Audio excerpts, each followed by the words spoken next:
Eu não sou antissistema, eu nunca falei isso. Na verdade, tanto o Zema quanto o Caiado, eles tentaram construir a reputação deles como líderes políticos como auxiliares do bolsonarismo. Nunca fizeram crítica aos Bolsonaro. Boa noite. Bom, o senhor ainda é um nome desconhecido do ponto de vista nacional, e só que depois que teve aquela revelação da relação do Flávio Bolsonaro com o Daniel Vorcaro, o senhor apareceu em terceiro lugar na pesquisa Atlas, né, na frente de nomes conhecidos como Romeu Zema e Caiado. Foi uma surpresa?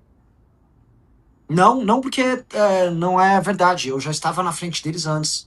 Eu já estava crescendo também antes da revelação. Não sou fruto dos erros do Flávio de maneira alguma. Na verdade, eu já estou em terceiro na pesquisa Atlas desde março. E aí eu já tinha ultrapassado eles antes. E eu estou numa curva de subida anterior a esse processo. Tanto que eu estaria atingindo esses números com ou sem o Flávio. Então, eu já esperava. Né? Minha meta era chegar a coisa de 10 a 12% até as vésperas da eleição, lá para agosto, e eu vou alcançar essa meta.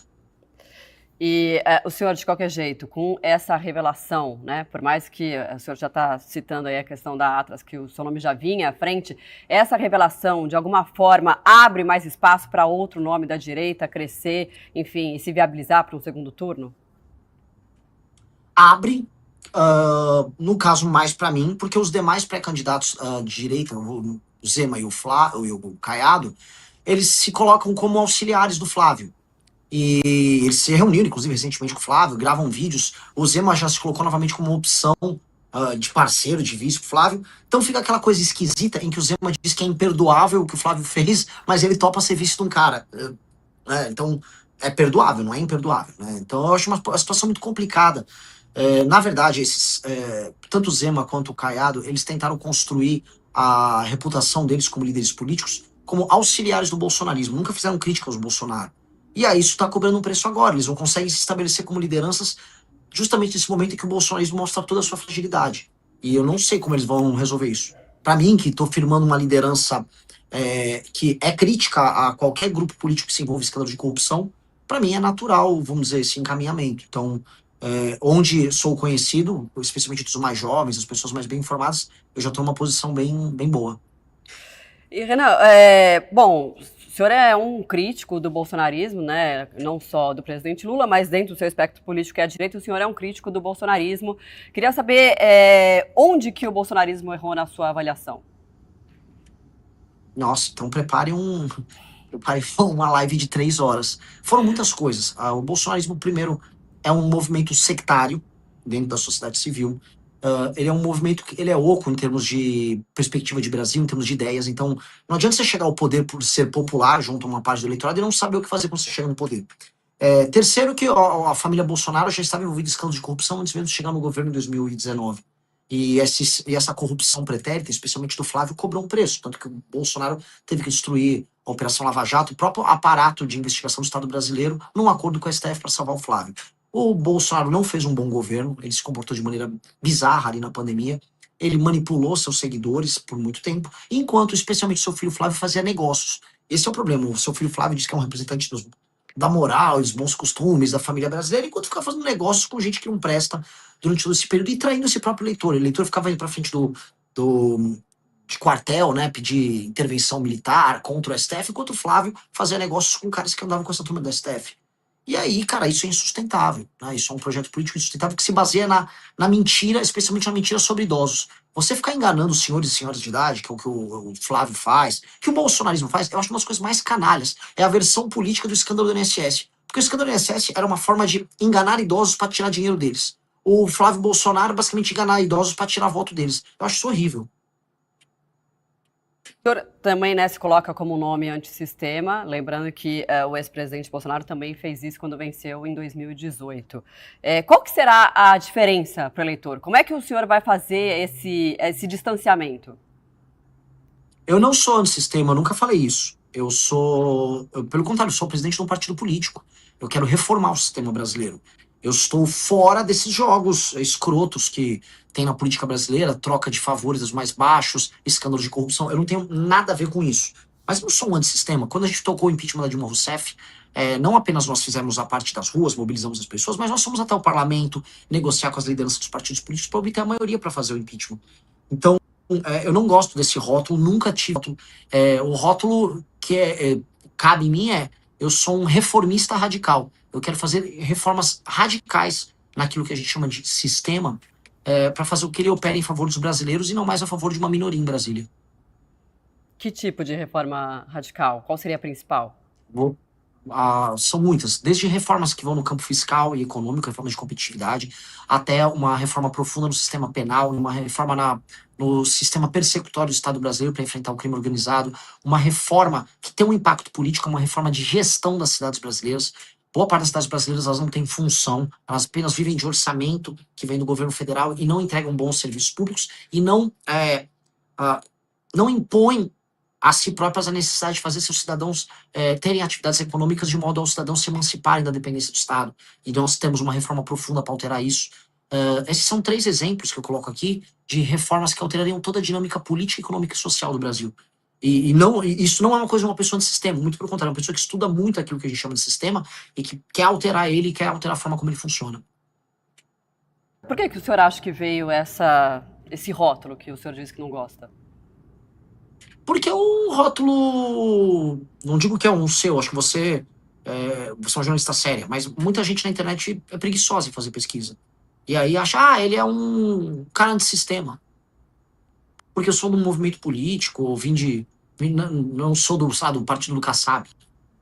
Eu acho que só tem preguiça nisso, de parte da imprensa ou parte da análise política. O Renan é antissistema. Igual pessoas que me comparam ao Pablo Marçal, que é um estelionatário. Não tem nada a ver com isso. Candidato de direita, como que o senhor se definiria, né? Dentro da direita, quais que são os seus propósitos? Enfim, o que o senhor mais acredita como uma mudança de fato, se, claro, for eleito presidente nesse ano? Eu acho assim, quando a gente estuda, vamos dizer, quando a gente tem uma leitura política do que é o nosso grupo político, tanto o movimento quanto o partido, nós podemos ser classificados de maneira clássica como um grupo de direita. Lei e ordem, a ideia de que boas hierarquias fazem bem para uma sociedade, a ideia de que existe um sistema de valores e de uma tradição que nos define como povo e que precisam ser mantidas. Então, isso nos coloca mais no campo da direita, mas isso nos torna dogmáticos.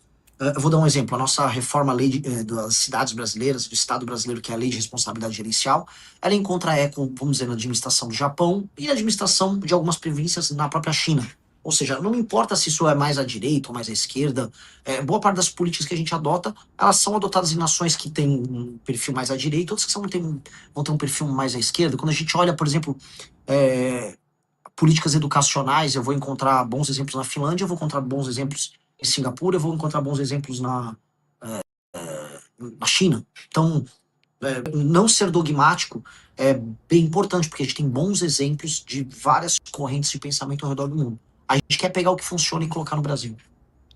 O senhor pensa em alguma possibilidade de compor uma chapa com outro nome da direita? Em que sentido? Sim. De ser cabeça eu jamais ou serei vice? vice. Ok. Eu não jamais seria vice em nada. Nada, absolutamente nada. Bom, se alguém quiser ser vice, aí tem que me procurar. Sim, o senhor vê essa possibilidade? Essa Se alguém conversa, quiser, essa aí tem que me abertura? procurar. Não, sim. A gente e não só eu, como o Kim, as lideranças do nosso grupo, a gente sempre foi bom de papo, bom de conversa para abrir um projeto legal. Eu tinha feito uma vez uma provocação na Jovem Pan. Falei pro Caiado Zema, vamos sair dessa velharia de bolsonarismo. Por mais que o Caiado seja uma pessoa de idade, ele é mais, vamos dizer, mais novo de cabeça do que os Bolsonaro. E, vamos fazer uma coisa nova, não vamos ter medo de ousar. Mas o problema é que os atuais nomes, eles têm um receio em ousar. Eles, inclusive, evitam me citar, né? Então, tudo as pessoas ficavam falando em terceira via, sempre era os governadores. Até que eu ultrapassei eles. E aí, né, é meio inevitável falar sobre mim, mas eles evitam falar até agora. O que não faz muita diferença para mim, para ser sincero, mas lógico que eu gostaria de conversar, eu acho que todos eles têm alguma coisa a agregar. E no projeto que a gente tem para o Brasil, a gente vai precisar fazer uma coalizão com todo o Brasil que trabalha e produz. E isso incluiria políticos que, a despeito de algumas discordâncias pontuais que eu posso ter aqui e ali, eles agregariam demais. O Caiado foi um bom governador em Goiás. Efetivamente, o Leite foi um bom governador no Rio Grande do Sul. É, Ratinho eu não diria com a mesma energia, mas o Zema tem alguns pontos positivos para trazer do governo de Minas Gerais. Então, sim, a gente toparia sentar e conversar e compor um projeto comum de Brasil. Mas, naturalmente, o projeto é o nosso. Até porque, vou dar um exemplo. Eu tô aqui com o livro amarelo, né? Que é o programa nosso. A gente publicou 6 livros com estudos e projetos para o Brasil. A gente estudou muito para chegar até aqui. E está propondo muita coisa. E, infelizmente, eu não vejo das demais pré-candidaturas nada nesse sentido. E como eles não têm, então, bom, plano nós temos, as pessoas já estão reconhecendo, eu estou ultrapassando eles mesmo tendo muito menos recurso no nosso partido político. Então seria natural eles aderirem a um projeto mais sólido que tem. O senhor tem um forte apelo, né, nas redes sociais. Um levantamento da Ativa Web que a gente trouxe ontem mostrou que o senhor é o que mais teve engajamento entre os presidenciáveis nos últimos 30 dias. A que o senhor acredita esse resultado? Eu não sei. Eu não sei, porque se os outros têm agências de publicidade, têm marqueteiros. Eu gravo meus próprios vídeos, eu faço os roteiros dos próprios vídeos, eu tenho uma ou duas pessoas que me filmam, o tipo de visão de mundo que eu divulgo, a visão de mundo que eu divulgo nas minhas lives. Acho que nós somos muito originais no que nós fazemos, o Partido Missão, o Movimento Brasil Livre, e nós temos uma visão otimista do Brasil. Então, quando eu falo dos problemas, eu quase sempre, os vídeos, eu trago as soluções. E eu falo, pô, vamos imaginar um Brasil melhor? Eu não sou aqui, eu não tô me colocando igual o Lula hoje faz. Pelo menos eu não sou um Bolsonaro. Ou igual o Flávio faz, que eu não sou o Lula. Olha, eu sou horrível, tá? Mas, pô, pelo menos eu não sou Lula. Eu falo, não, tem um Brasil maravilhoso pra gente construir. Nós somos potencialmente uma das 5 maiores nações do mundo. Dá para o Brasil se tornar uma dessas 5 maiores nações do mundo. Dá para a gente desfavelizar o Brasil. Dá para a gente ter investimento em infraestrutura. Dá para o Brasil ser economicamente um país complexo em muitos termos. E não só um exportador de commodities. Dá para a gente destruir o crime organizado. Dá para a gente fazer todas essas coisas. E quando você traz essa visão otimista, aí você traz as pessoas para um caminho que não é os caminhos só da treta por si só, mas um caminho otimista e, vamos dizer, construtivo, imaginativo. E eu acho que isso é muito sedutor, no melhor sentido do termo. É muito sedutor você pensar que, pô, em vez de eu ficar brigando aqui, tem um louco, um tal de Renan, falando de propostas sérias, ambiciosas e possíveis para o meu país. E aí você começa a conquistar, inclusive, as pessoas e os lugares do Brasil que estão mais céticos. No Nordeste foi isso, sabe? Ir para os lugares que não tem menos atividade econômica, que tem uma pobreza geral, falar, cara, dá para o Maranhão ser um baita estado. Imagina você falar isso pro Maranhão. Maranhão hoje é o oposto do baita estado. Maranhão hoje é o pior estado para se viver no Brasil. É horrível hoje morar no Maranhão. E você falar, não, tem muita potencialidade, mas tudo isso está sendo travado pelas escolhas políticas de uma elite local horrorosa que vocês têm. E ao trazer esse tipo de diálogo, você começa a construir algo. Então é uma pré-campanha muito construtiva, assim, e ambiciosa nesse sentido. E a gente conseguiu refletir isso nos nossos conteúdos, e aí o desempenho em redes, ele vai. Porque se você olhar direitinho, eu não sou um provocador, eu não sou um cara que faz vídeos, vamos dizer, ou produz conteúdos, ou vai encontrar jornalistas para lacrar. Eu não tô lacrando em ninguém. Eu tô tentando ser o mais honesto e preciso possível.